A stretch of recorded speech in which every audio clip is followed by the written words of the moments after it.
المصطفى نور المصطفى ملأ الأكوان ملأ الأكوان. Assalamualaikum warahmatullahi wabarakatuh. Bismillah, alhamdulillah, salatu wassalam ala sayyidina wa nabiyina Muhammad wa ala alihi wa sahbihi ajma'in. Hadirin jamaah masjid alim yang berbahagia, paina insyaallah asyuf fi kitabi Syekh Abdul Qadir Jailani, kitab Fathur Rabbani wa nafa'ana bihi wa ulumihi fid darain. Hari ini kita masuk lagi tentang bahasan yang bersifat rohani, bagian yang bisa mendidik hati kita, mengarahkan hati kita agar hati kita benar-benar di posisi ruhani, di posisi yang benar-benar suci pada dasarnya. Fitratallahi allati fataran nasa 'alaiha la tabdila li khalqillah, sebagai fitrah yang suci.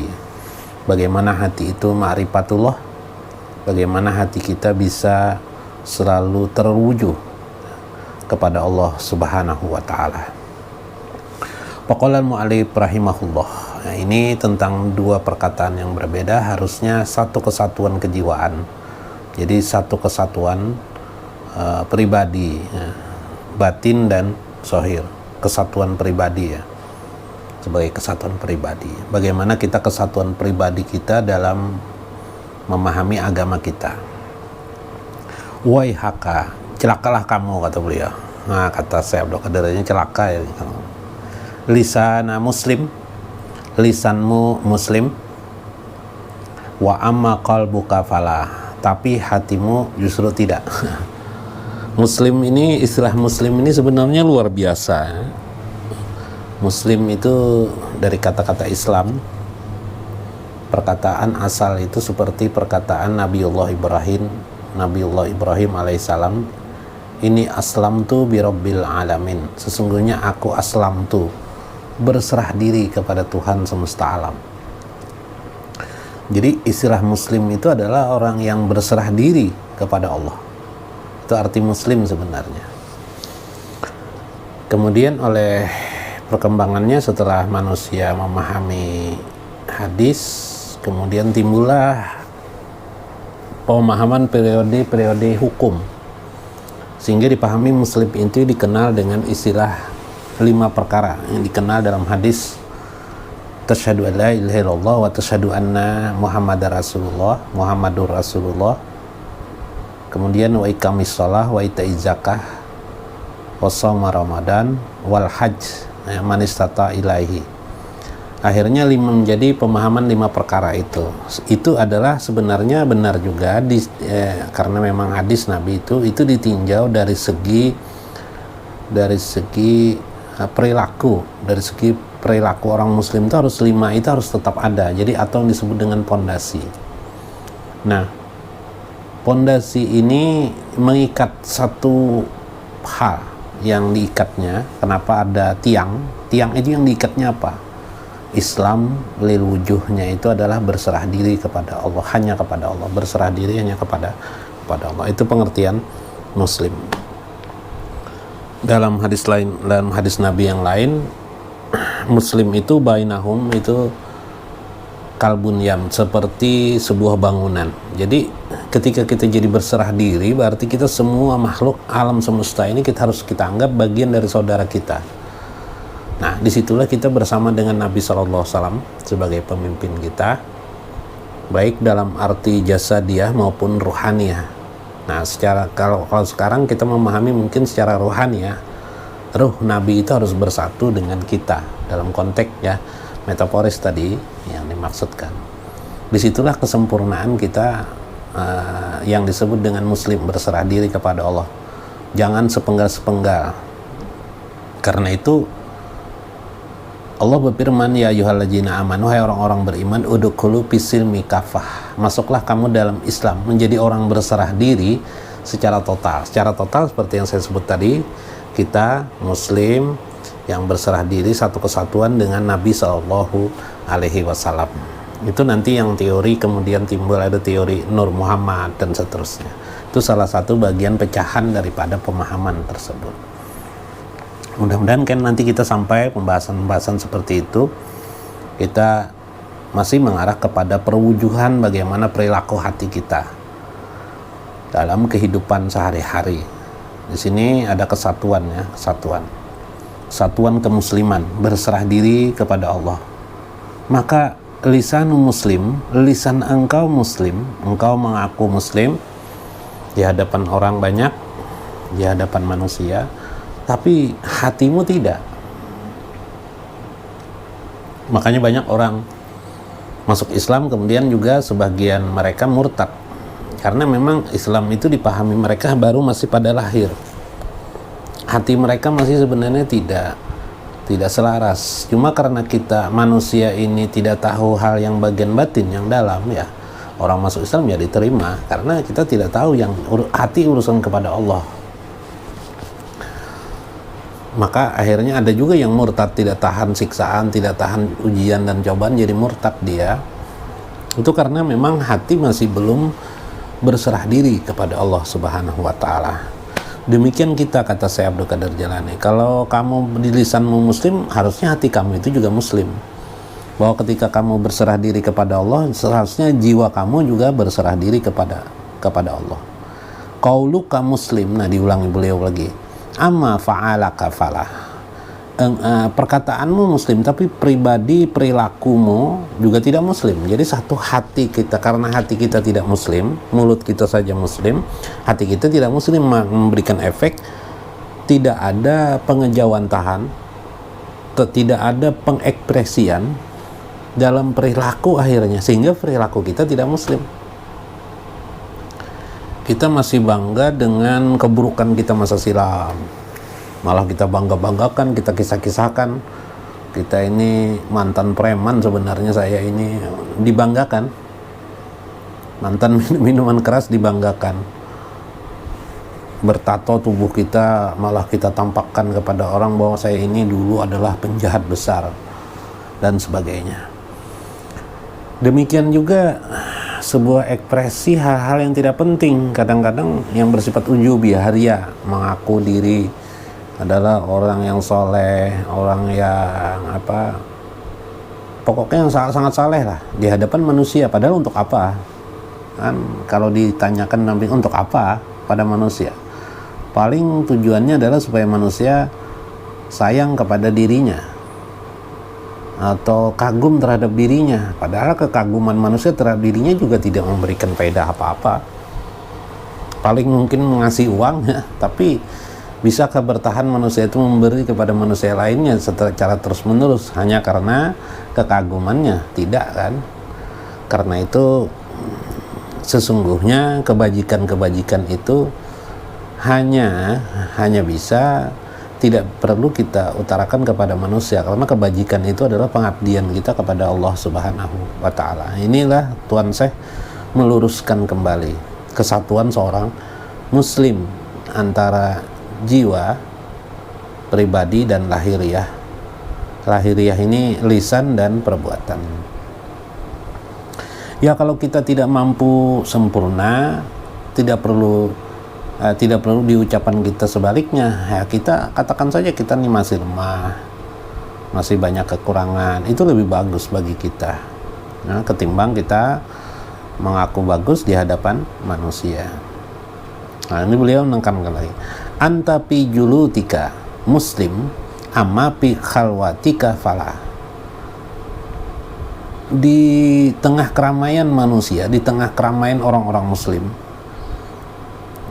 kamu terlihat begitu setia kepada Allah, begitu taat kepada Allah. Amma pi khalwatika falah, tapi pada saat dia sendiri, pada saat sendirian, malah jauh dengan Allah. Logisnya, wajarnya kan manusia tuh kalau di tempat ramai, di tempat manusia banyak, ya lupa dengan Allah, wajar lah, karena dia tergoda kan. Ini kita orang awam ya. Pada saat sendiri ingat kepada Allah, wajar kan, itu hal yang wajar. Tapi ini gila lagi di tengah keramaian seolah-olah ingat kepada Allah, seolah-olah taat kepada Allah, tapi pada waktu sendiri itu tidak terjadi pada diri kita. Kalau di tengah orang banyak kita sholat tarawih 20 rakaat. Tapi pas saat-saat sendiri kita tarawih berapa rakaat? Nah, ini mungkin 11 rakaat atau 8 rakaat saja tarawihnya. Nah, ya begitulah kehidupan ini ya, manusia itu selalu cenderung menampilkan dirinya. Itulah yang diistilahkan Syekh Abdul Qadir Jailani di awal-awal kitab Fathur Rabbani. Ya, kemusyrikan sejati manusia itu adalah membuat patung dirinya sendiri di hadapan manusia untuk disembahnya. Subhanallah, na'udzubillah. Siapa patung itu? Bukan siapa-siapa, ternyata dirinya sendiri patung itu. Nah, ini persoalan memang kehidupan kita. Amma ta'lamu annaka ija shalaita wa sumta wa fa'alta jami af'alul khairi lam turid bihajil a'mali wajhullahi aja wajalla. Engkau kan sudah mengetahui, kata Syekh Abdul Qadir Jailani, sesungguhnya apabila engkau salat, puasamu dan perbuatan seluruh af'alul khair, perbuatan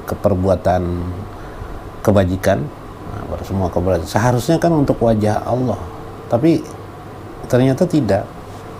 Ternyata kita sholat, kita puasa, dan segala kebajikan kita sebenarnya untuk dilihat manusia, untuk diketahui manusia, atau untuk kepentingan duniawi.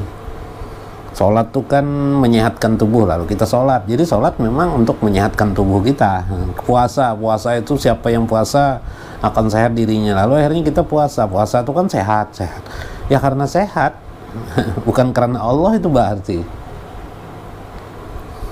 Ini persoalan-persoalan yang hari-hari kita terkondisi dengan keadaan itu. Sama kemarin kita sholat atau apa mengharap surga karena kehendak surga lalu kita lakukan, bukan sebenarnya karena Allah, bukan, tapi karena ingin surga ya. Jadi beliau ini ingin mengarahkan bagaimana perhatian kita sesungguhnya, padahal di dalam fikih itu sudah juga disinggung. Misalnya kalau berniat untuk sholat, kita di belakangnya itu selalu ada kata-kata fardu lillahi ta'ala. Nah, kalimat lillahi ta'ala ini sebenarnya supaya mengingatkan kita usolli farda dan seterusnya, farda juhri misalnya, sebenarnya di belakang kita katakan fardu lillahi ta'ala. Lillahi ta'ala ini sebenarnya tawajuh kita, tapi jangan diucapkan saja, kata Syekh Abdul Qadir Jailani. Ini kan ucapan yang muqtarinan saat kita mengangkat takbir ya, muqtarinan bersamaan dengan takbir. Maka seharusnya bukan hanya ucapanmu, apalagi ini di hadapan Allah, tapi hatimu tidak seperti apa sih hati saya kan tawajuh, saya menyembah Allah. Sholat itu kan bukan soal menyembah Allah, kata Syekh Abdul Qadir Jailani. Bukan sekedar menyembah Allah, sholat itu adalah perwujudan tawajuh kita kepada Allah, benar-benar kita kepada Allah, sehingga perilaku kita, ucapan kita benar-benar berserah diri. Saat kita mengatakan muslim, ucapan kita, bagaimana hari-hari kita harus berserah diri kepada Allah. Pada saat krisis ekonomi kita juga perlu berserah diri kepada Allah.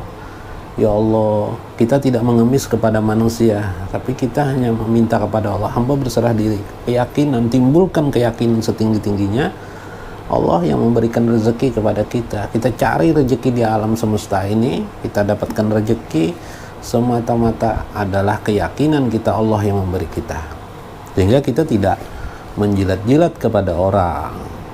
Kita mendapatkan pekerjaan dan sebagainya bukan karena menjilat-jilat untuk dikatakan kita ini baik, tidak ada seperti itu. Semuanya adalah wajah Allah. Nah, itu maksud Tuan Syekh. Wah, susah sekali mengamalkan begitu. Iya enggak apa-apa. Memang begitu sebenarnya, itu sebenarnya di dalam agama. Hanya sekarang agama kita ini dikemas dengan bahasa-bahasa yang supaya lebih mudah dipahami gitu kan. Nah, sebenarnya itu intisari dari agama, dari agama.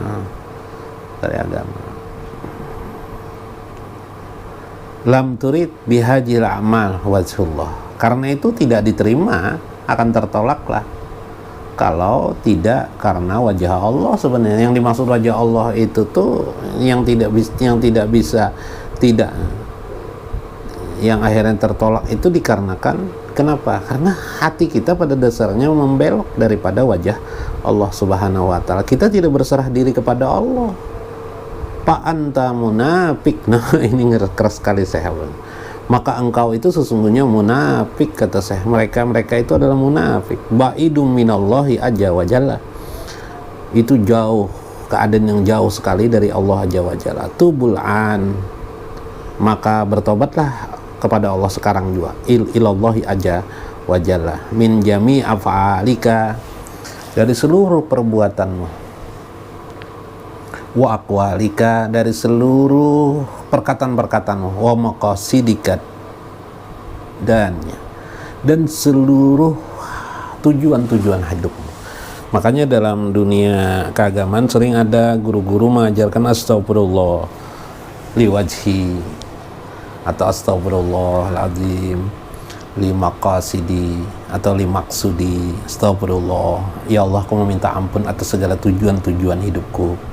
Karena kita berpikir dalam tujuan hidup ini macam-macam kan, berpikir seringkali justru tidak karena wajah Allah, maka kita minta ampun kepada Allah. Astagfirullahaladzim li aini, ya Allah, aku meminta ampun pada mataku, pi uzuni, pada pendengaranku, penglihatanku. Astagfirullahaladzim. Kalau tidak bisa itu ya umum saja, tapi pikiran kita tawajuhkan. Astagfirullahaladzim, ya Allah. Inilah istighfar sambil merenung. Astagfirullahaladzim, selama ini aku begini. Astagfirullahaladzim, selama ini begini. Astagfirullahaladzim, begini, dan seterusnya. Nah, bila kita bisa mengerti keadaan-keadaan ini, insya Allah terjadi sebuah kesatuan. Karena hasrat kita kepada Allah, maka kita akan kembali kepada Allah Subhanahu wa ta'ala.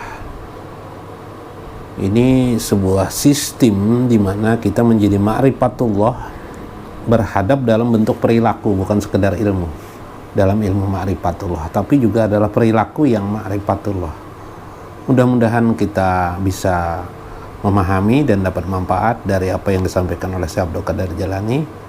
Wallahul muwafiq wa aqwamut thoriq. Assalamualaikum warahmatullahi wabarakatuh. Astaghfirullah, astaghfirullah, astaghfirullah.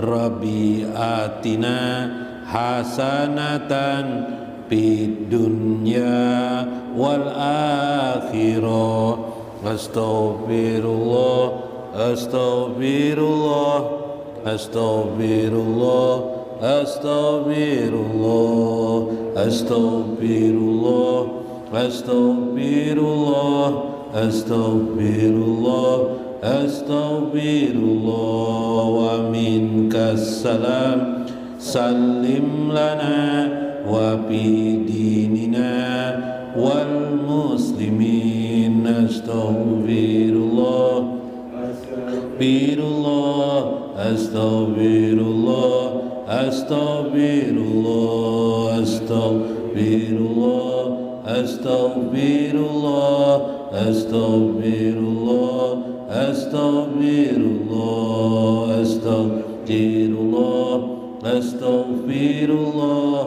astaghfirullah, astaghfirullah, astaghfirullah. Antas salam wa minkas salam, sallim lana ila subulis salam. Astaghfirullah, astaghfirullah, astaghfirullah, astaghfirullah.